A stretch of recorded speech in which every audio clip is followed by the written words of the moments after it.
Praise the Lord! Good afternoon po, GIL Cebu. This is another day to praise and to thank God for His amazing grace. Let us just bless the Lord with all of our hearts today. Let us give Him all the glory and praise. Hallelujah! Thank you, Jesus. Standing here in your presence, thinking of the good things you have done, waiting here patiently just to hear your still small voice again. Holy, righteous, faithful till the end. Savior, healer, redeemer, and friend, I will worship you for who you are. I will worship you for who you are. I will worship you for who you are. Jesus, I will worship you for who you are. I will worship you for who you are. I will worship you for who you are. Jesus. One more time, sing. Standing here in your presence, thinking of the good things you have done, waiting here patiently just to hear your still small voice again. You are holy, righteous, faithful till the end. Savior, healer, redeemer, and friend, I will worship you for who you are. I will worship you for who you are. I will worship you for who you are. Jesus, I will worship you for who you are. I will worship you for who you are. I will worship you for who you are. Jesus, sing now my soul secure, your promise sure, your love endures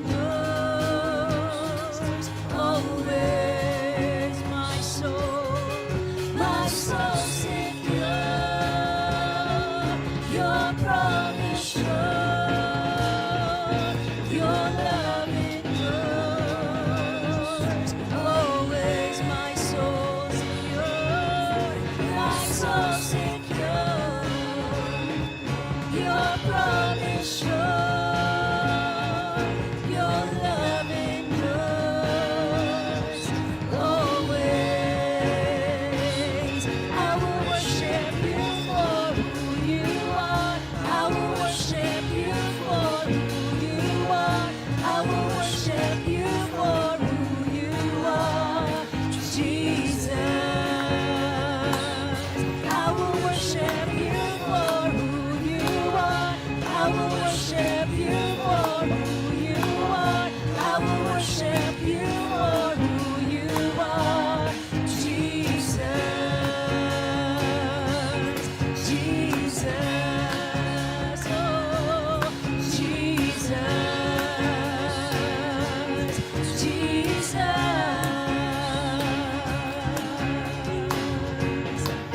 We sing to you, Lord. We will sing, sing, sing, and make music with the heavens. We will sing, sing, sing. Grateful that you hear us when we shout your praise. Lift high the name of Jesus. We will sing and make music to you. We will sing, sing, sing, and make music with the heavens. We will sing, sing, sing. Grateful that you hear us when we shout your praise. Lift high the name of Jesus. What's not to love about you, Lord? what's not to love about you? Heaven and earth adore you. Kings and kingdoms bow down. Son of God, you are the one. Yes, you are. You are the one we're living for. You are the love. Sing. You are the love that frees us. You are the light that leads us. Like a fire burning. Son of God, you are the one. You are the one we're living for.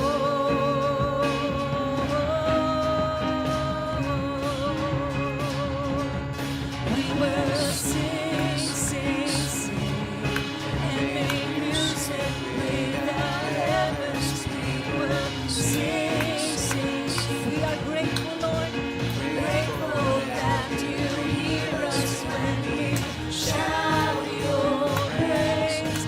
Lift high the name of Jesus.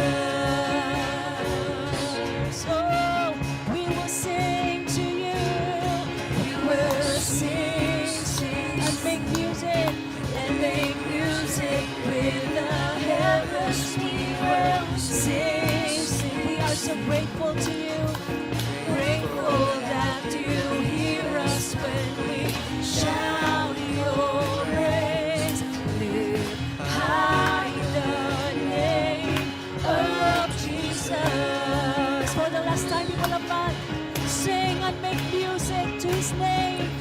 We will sing, sing, sing, and make music with the heavens. We will sing, sing, sing. Grateful that you hear us when we shout your praise. Lift high the name of Jesus. Oh,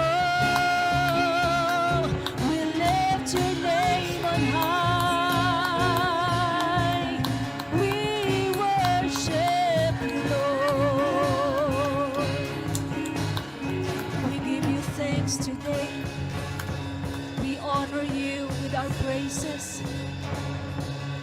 And we just want to worship you with all of our hearts. We declare your goodness, faithfulness, and your amazing grace. Allow us to worship you, Lord, in spirit and truth. Thank you, God. Oh, we bless your name.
nothing compares to this. What a wonderful name it is, the name of Jesus. Oh, you are wonderful. You are so beautiful, God, and we worship you, Lord. We worship you in the beauty of your holiness. We worship you, Father. Oh, Jesus, death could not hold you. The veil torn before you. You silenced the voice of sin and grave. The heavens are roaring, the praise of your glory. For you are raised to life again. You have no rival.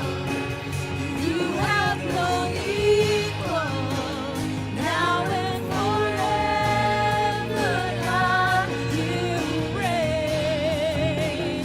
Yours is the kingdom, yours is the glory, yours is the name above all names. You have no rival. You have no equal, now and forever, God, you reign. Yours is the glory, yours is the glory,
we just want to honor you with all of our hearts. Even, Lord, as we hear your words, continue to glorify your name and continue to speak upon each and everyone's heart this afternoon. Thank you, Father, for everything.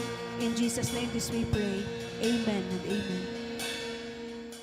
Mayang hapon sugbo. Praise God for this wonderful opportunity that God has given us, that we can be connected again through our live stream worship service. Welcome to GEL Cebu online worship activities.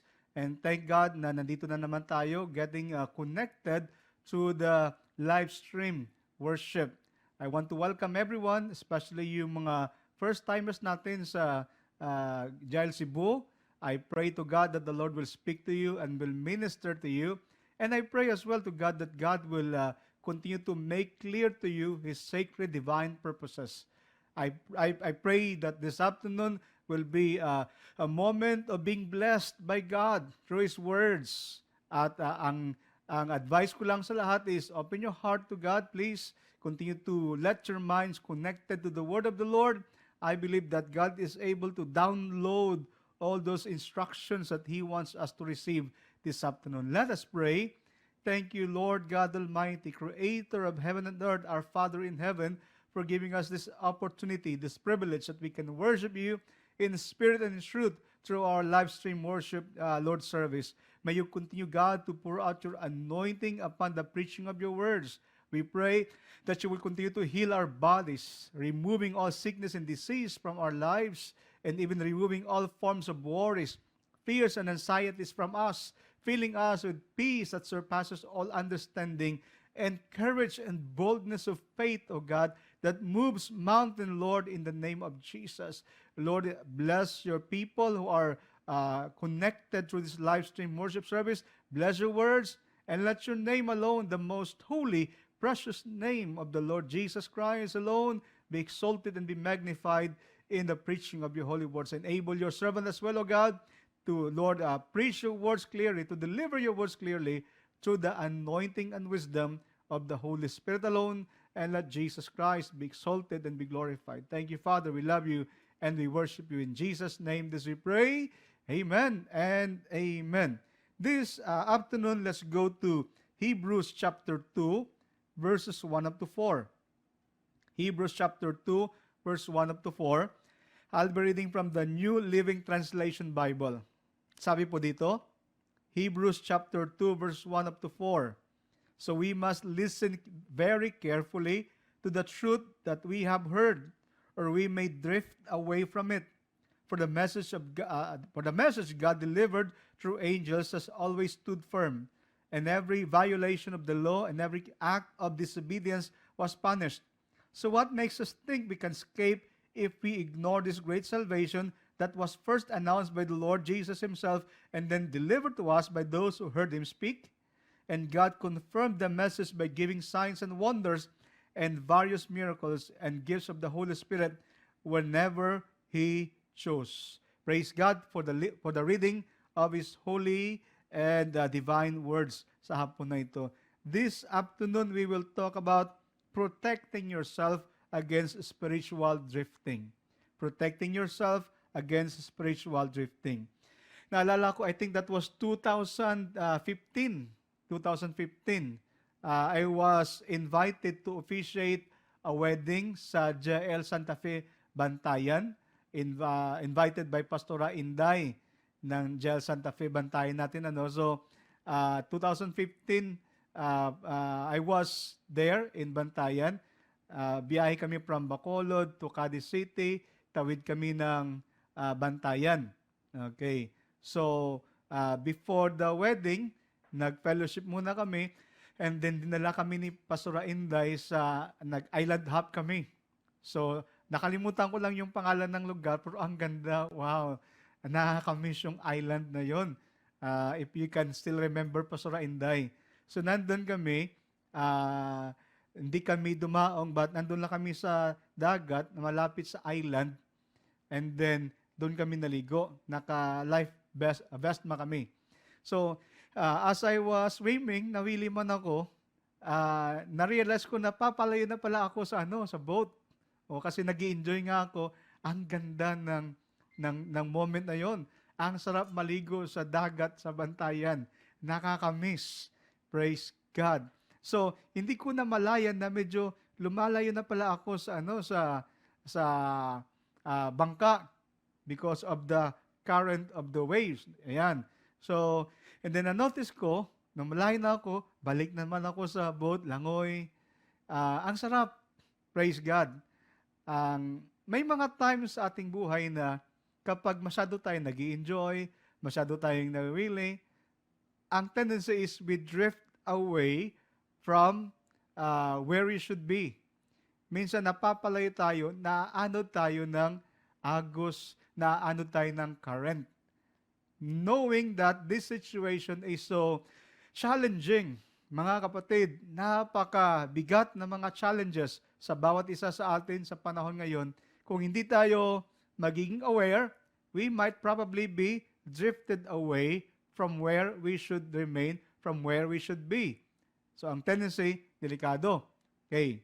So, if you happen to be in the beach, kung nasa vacation kayo, summer vacation kayo, hopefully next year mayroon ng summer vacation, I just know kung na-notice nyo yung mga driftwood sa tabi ng dagat, yung mga malalaking kahoy na nandun sa tabi ng dagat. Ayan. So, driftwood ang tawag doon. Yung kahoy na yun, probably ay galing sa ibang island, sa ibang lugar na inano doon. Diyan sa island na yan, sa resort na yan, kaya may mga kahoy dyan, ang tawag dyan driftwood. Sa hapon na ito, ang pag-uusapan natin is protecting yourself against spiritual drifting. I believe that knowing, being one in Christ's will enable us to be more protective of ourselves. Kaya nga, sa hapon na ito, ang short exhortation na ito ay makakatulong sa atin paano na mabantayan natin ating mga sarili na hindi tayo maanod. Pakisabi nga sa katabi mo, huwag kang papaanod. Okay. Protecting yourself against spiritual drifting. When we say drifting, it means the flow or the velocity of the current of a river or ocean stream.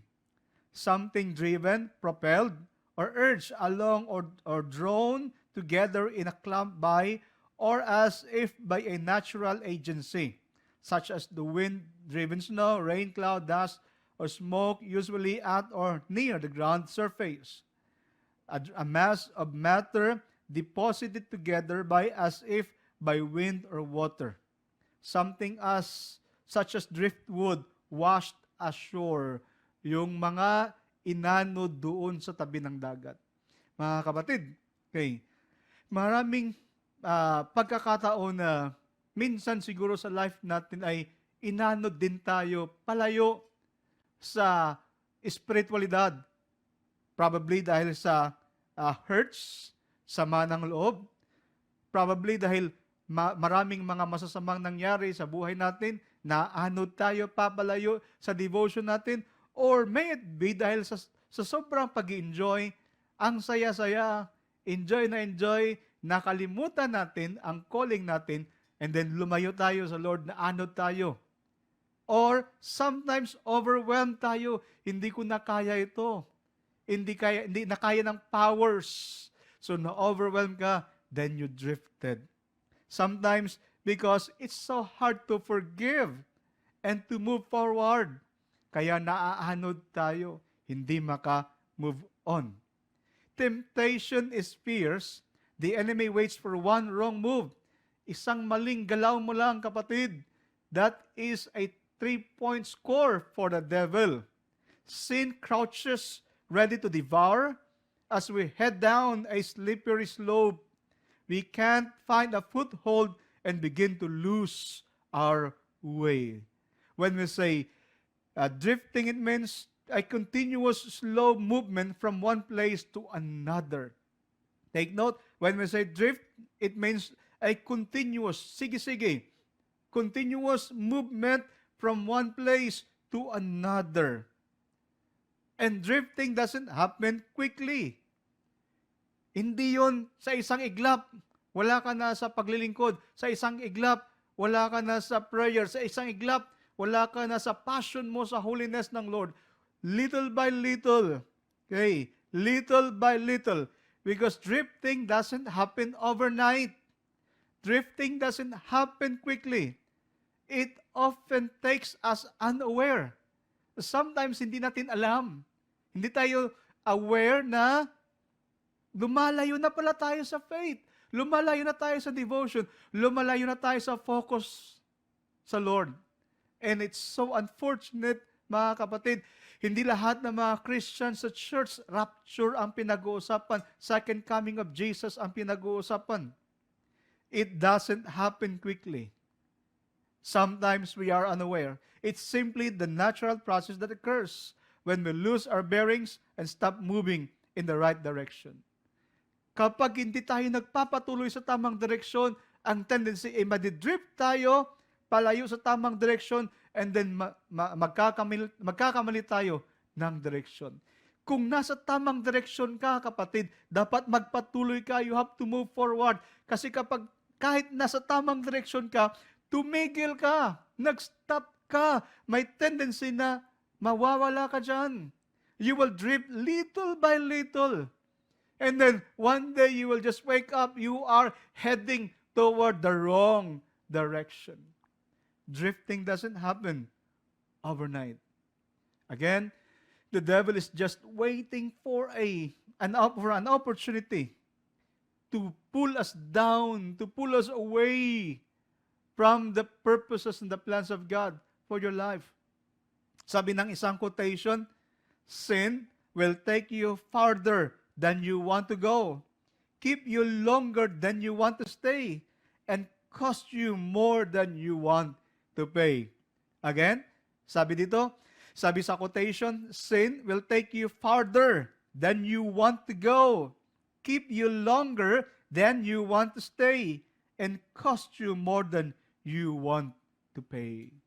Mga kapatid, sabi sa text natin kanina, sa Hebrews chapter 2, verse 1 to 4, so we must listen very carefully to the truth we have heard, or we may drift away from it, or we might drift away from it. Now, let me tell you this. Dangers of drifting. Ano yung mga dangers, kapahamakan ng drifting, or yung naaanod tayo, palayo sa Lord, palayo sa spirituality, palayo sa holiness. What are the dangers of drifting? Number 1, we depart from godly influences and connections. Kapag unti-unti tayong nadidrift, naaanod ng maling current, napapalayo tayo sa godly influences at godly connections. Tama nga, kasi kapag malayo tayo sa godly connections, napapalapit tayo sa kamalian, sa mga maling connections. If you have noticed, there are Christians na napaka-passionate, hindi nag-ingat, unti-unting napalayo, little by little, hindi naman overnight, little by little, napalayo sa standard ng Lord. Then suddenly, nakakonect sa mali, nakabarkada sa maling mga tao, nakakonect sa maling relationship, ayun, nasira ang spiritual life. Second danger of drifting, we stop praying. Ang pinaka-dangerous, mga kapatid, kapag nag-stop tayo ng connection natin sa Lord. Prayer is our connection to God where we receive revelation, divine instructions. Kapag nag-stop tayo sa praying, mga kapatid, kawawa tayo. We lose focus or desire for His words. Ano yung danger ng drifting? Nawawala ang focus natin sa Word of God, ang desire natin sa salita ng Panginoon. Pinaka dapat nating ingatan, mga kapatid, is yung heart natin towards the Word of God. How do we treat the Word of God in our lives? Do we still have desire for the Word of God? Do we still focus on God's teachings? Pang-apat, we lost our heart for worship. We start to have many reasons not to go to church. Mga kapatid, the dangers of drifting, nawawala ang puso natin sa pagsamba sa Panginoon. Kahit anong ganda ng tugtugan, kahit anong ang sarap ng mga awitan, wala na yung heart natin. nawawala na yung gana natin sa church. We lost our spirituality.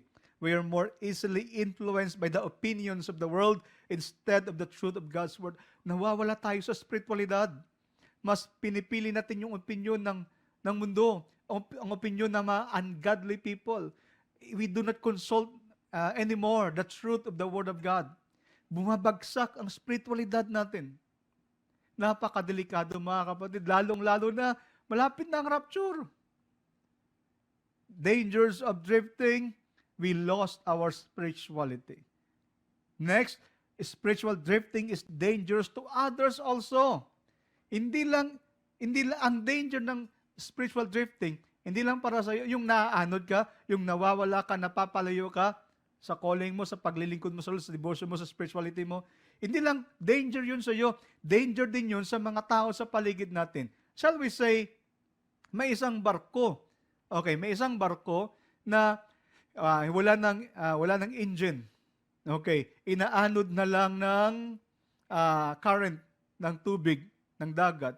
Tapos, mababangga siya sa isang barko pa o sa isang bangka. Napakadelikado yun sa iba kasi wala na siyang control, wala na siyang panlaban sa current, sa agos na nagdadala sa kanya, kahit saan na lang siya dalhin ng current. Ang pinakadelikado mga kapatid, kapag may mga Christians sa kahit saan na lang dalhin, yayain ng mga barkada na worldly, yayain ng inuman, yayain ng porn, yayain ng sexual immorality, yayain ng boyfriend na makipag-sex, yayain ng girlfriend.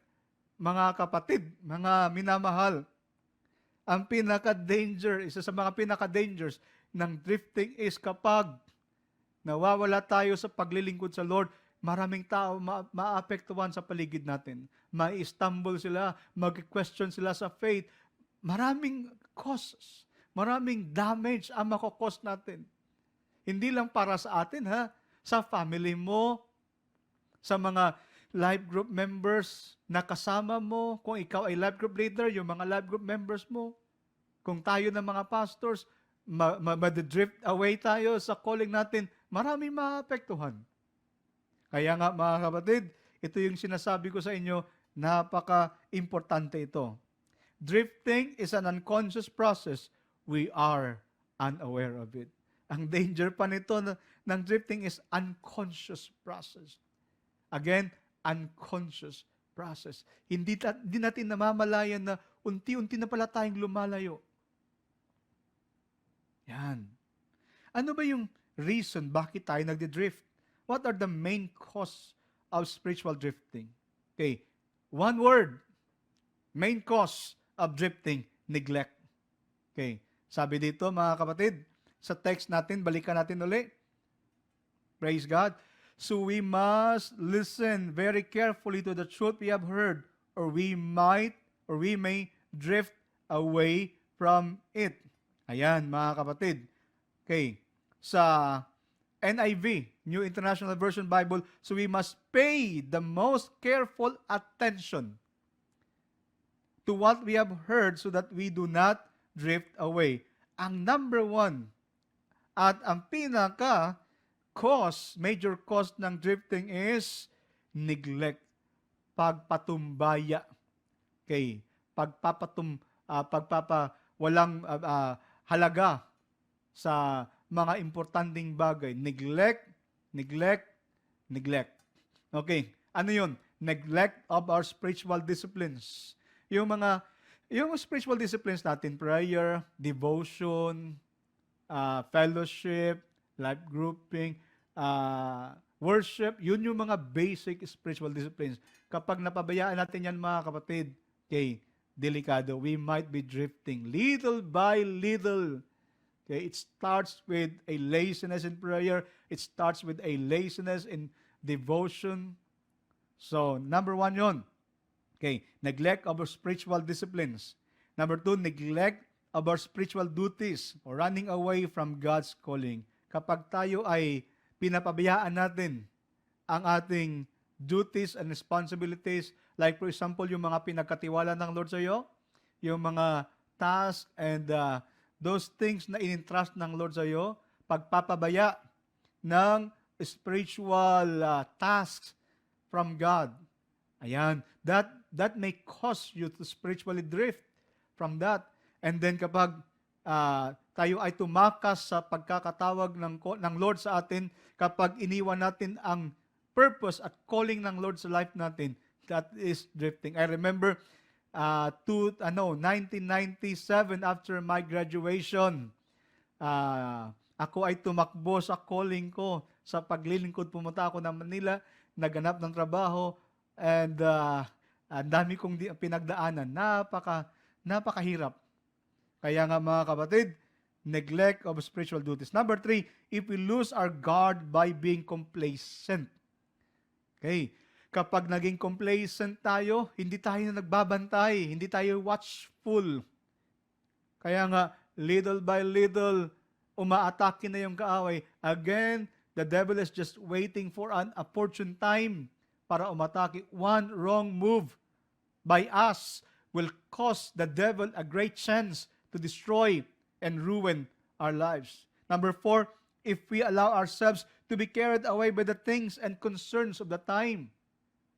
Pwede kang maanod ng mga sitwasyon, ng mga circumstances, ng mga overwhelming problems and difficulties in life kapag hindi tayo nagbabantay.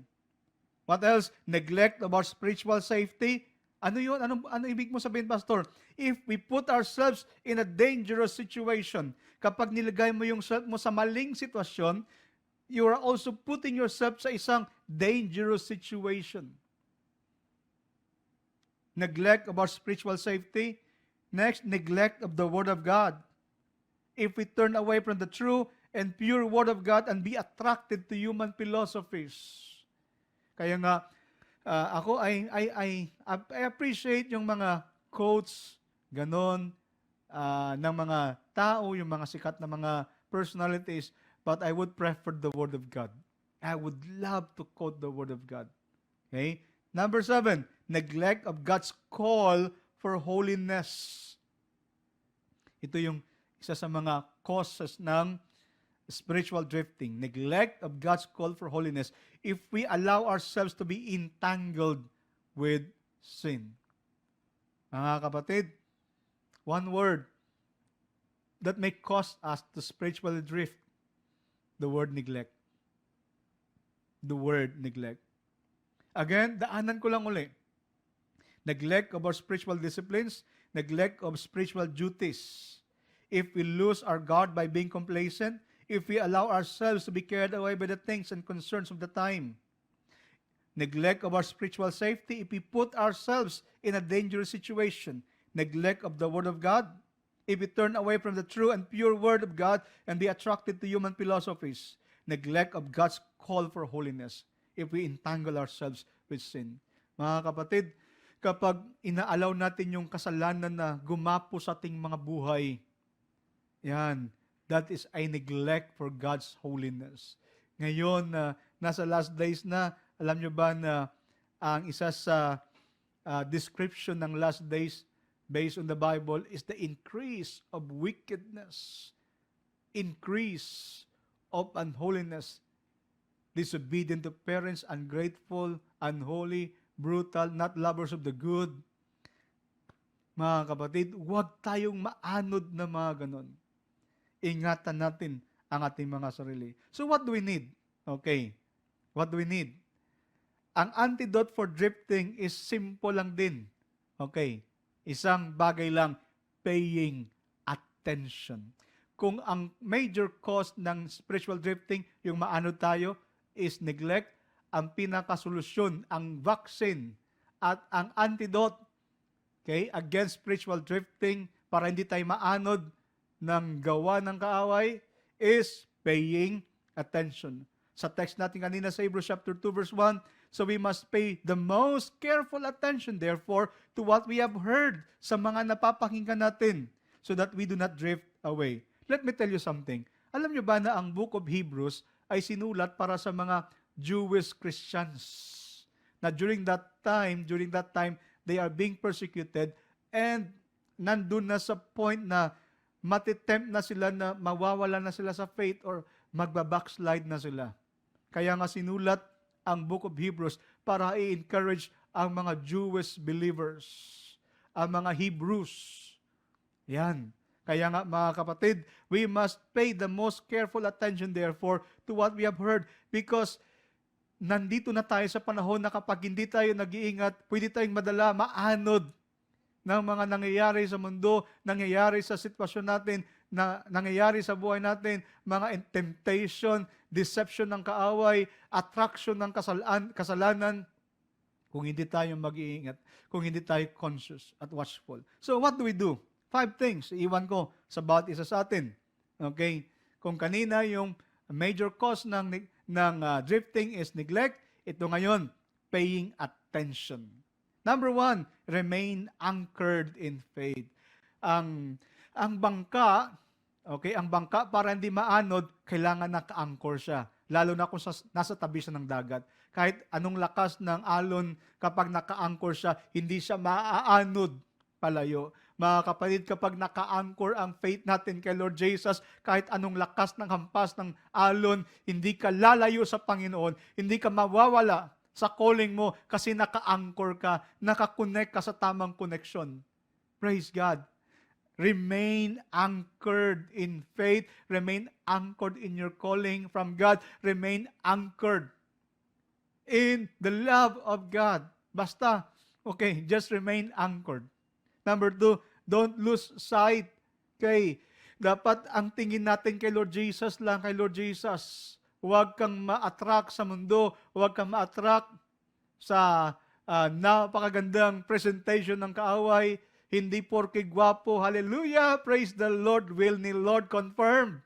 Hindi porke maganda, thank you Lord kaagad. Don't lose sight of God's purpose. Don't lose sight of Him. Sabi ng Bible, looking unto Jesus, the author and perfecter of our faith. Number 3, listen to, meditate on His words that are truth. Praise God. Listen to, meditate on His words that are true. Only the Word of God can preserve us. The Word of God is our protector from all forms of deception. Number 4, be connected with the vision of God. Parang katulad din sa number 2, don't lose sight. Pero itong vision of God naman, is ito naman yung pinapagawa ng Lord sa iyo. You are called to serve, you are called to preach, you are called to win souls and make disciples. Hindi tayo tinawag ng Lord, hindi tayo niligtas ng Panginoon para mag-TikTok, para magpalit-palit ng mukha. But seriously mga kapatid, remain connected with the vision of God. The Bible says, without vision, the people run wild. Without vision, the people perish. Without vision, the people becomes, yung parang lahat ng bagay na gusto nilang gawin, ginagawa na lang nila kasi wala nang conviction ng Lord, wala nang direction. And number 5, be guided and directed by the Holy Spirit. Mga kapatid, ang Word of God, ang Holy Spirit, ang love ng Lord Jesus is more than enough for us to protect us from being drifted away. Huwag tayong magpaanod sa sistema ng mundo. Huwag tayong magpaanod sa problema. Huwag kang magpadala sa problema. Huwag kang magpaanod sa struggle mo.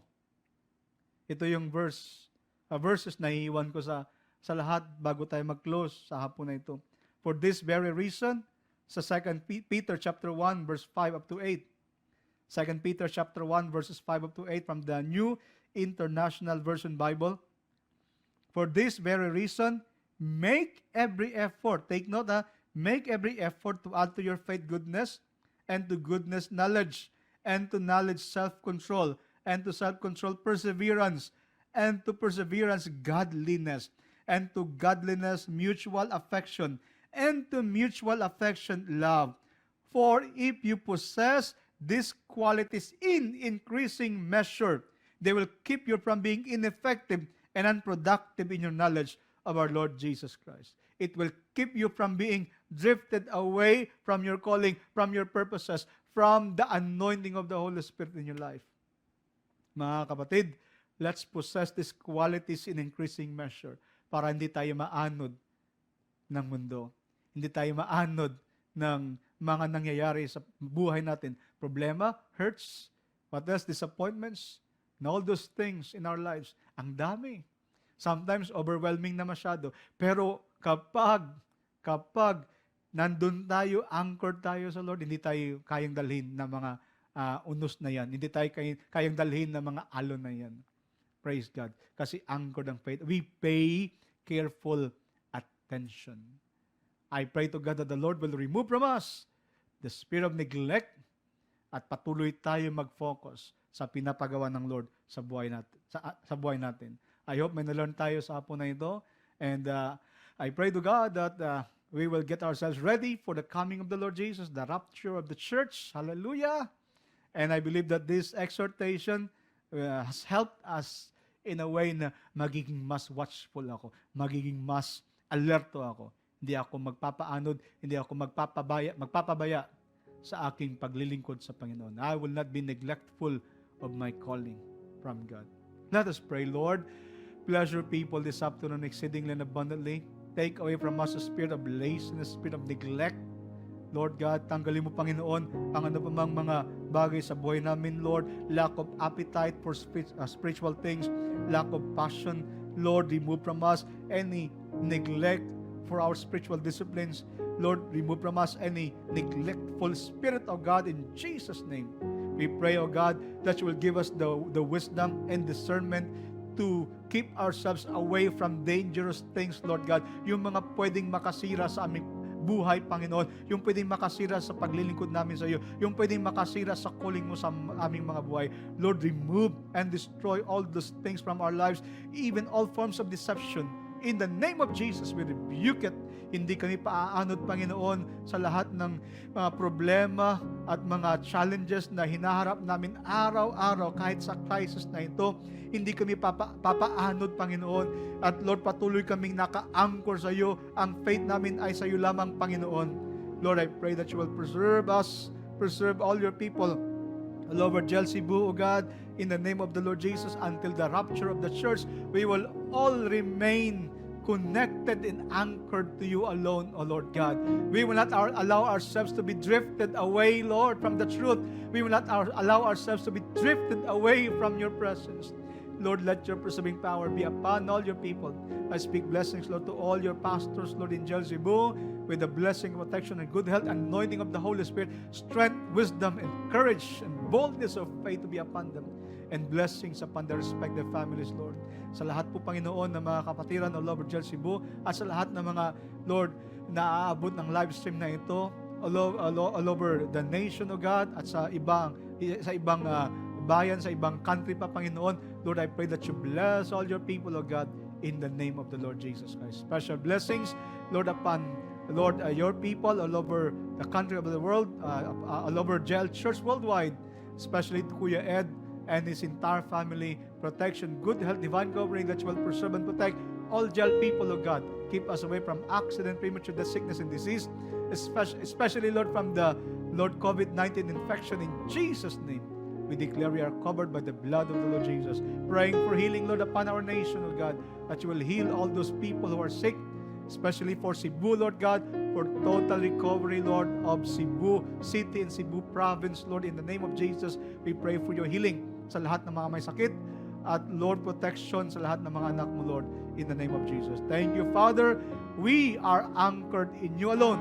We will not be drifted by the waves of the sea, because we will grow mature, we will grow strong, we will remain connected to you alone. We love you, Father. We worship you and bring back to you the praises and all the glory. In Jesus' name, this we pray. Amen and amen and amen. God bless you all, mga igsoon. See you again next Sunday sa ating live stream worship service. God bless you all. May the Lord bless you and keep you, makes His face shine upon you, and be gracious to you. God bless you all. I love you with the love of the Lord. Praise the Lord! So, anata karon sa ikaduha nga portion sa ato ang panimbahon, mao ang tithes and offering. So, please open your Bible at the book of 2 Corinthians chapter 9, verse 10 to 11. So, allow me to read this book. 10, for God is the one who provides seed for the farmer and then bread to eat. In the same way, He will provide and increase your resources and then produce a great harvest of generosity in you. 11, yes, you will be enriched in every way so that you can always be generous. And when we take your gifts to those who need them, they will thank God. So, ani nga passage mga igsoon, alang ko'y duha ka buok nga i-emphasize. God is a giver. You and me were made for stewardship. Diba? Klaro kayo nga ang Dios manghihatagon ani nga passage. Ug ikaw nga maoy gihatagan sa Ginoo. Klaro diba? So ani nga passage mga igsoon ah nagpaila nga wala tay mahimo kung wala ang Dios. Being a farmer, walay mahimo kung wala ang Dios, di ba? So dili ta miingon nga dili sa kumuhatag karon kay wala ko'y kita. Pandemic baya ron, crisis baya ron. So wala dili ta pwede mo ana. Kay kung imagine nimo mga igsoon, pila na ta ka months nga nag-face sa crisis pero until now buhi pa ka. O until now healthy pa ka. Oh, so dili ta ngayon nga mobalibad or ani nga passage mga igsuon ang tao simula pa sa una generous gihimo na gid siyang generous sa Ginoo. Amen. So muhatag ta mga igsuon kung nag-ingon ang tao nga obedience sa gisugo sa Ginoo brings blessings. Pero ang tao nga disobedience, klaro na kay naigsoon kung mag-disobey ka unsa may madangatan. So, are you ready to give? Amen. So, nalang ko'y gamay nga testimony nga encourage sa uban.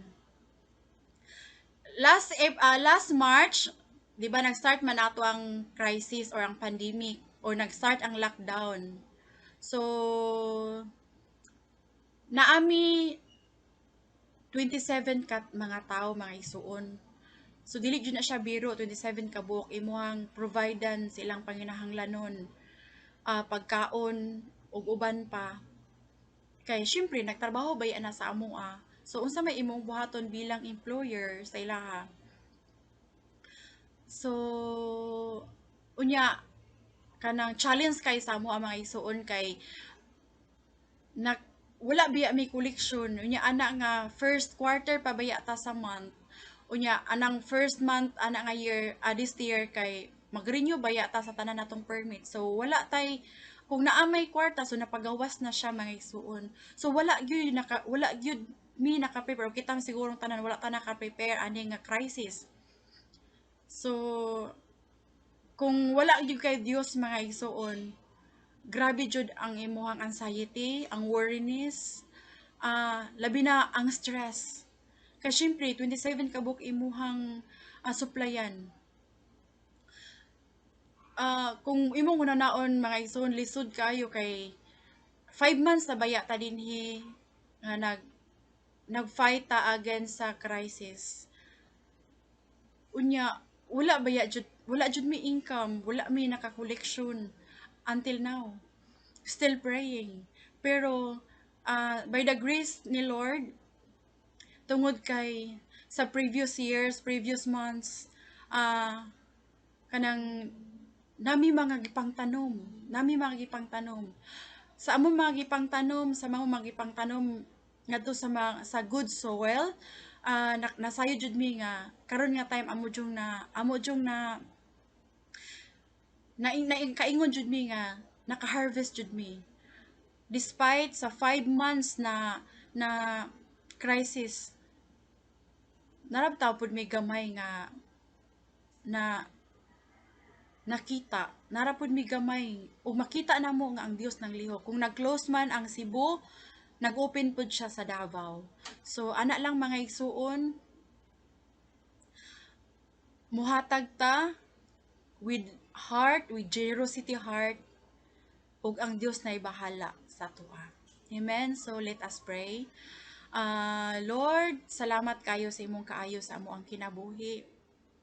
Bisan man sa mga pagsulay nga among naangkon karon. wala jud ka nagdumili kanamo sa paghatag, sa pagpanalangin, sa pag-provide sa mong panginahanglanon. Lord, thank you so much kaayo, Lord. Tagai mi og kasing-kasing nga makanunay o God nga muhatag, mubalik ug dili makalimot kanimo o God. Ani nga sitwasyon, Lord, wala mi angayan ikabos, wala mi angayan ikapagsigawan kundi ikaw lamang. Ikaw ang Dios may nag-provide kanamo. Og salamat kaayo, Lord. Thank you, Lord, sa imong protection sa panalangin matag adlaw. We love you, Jesus. In Jesus' name, Amen.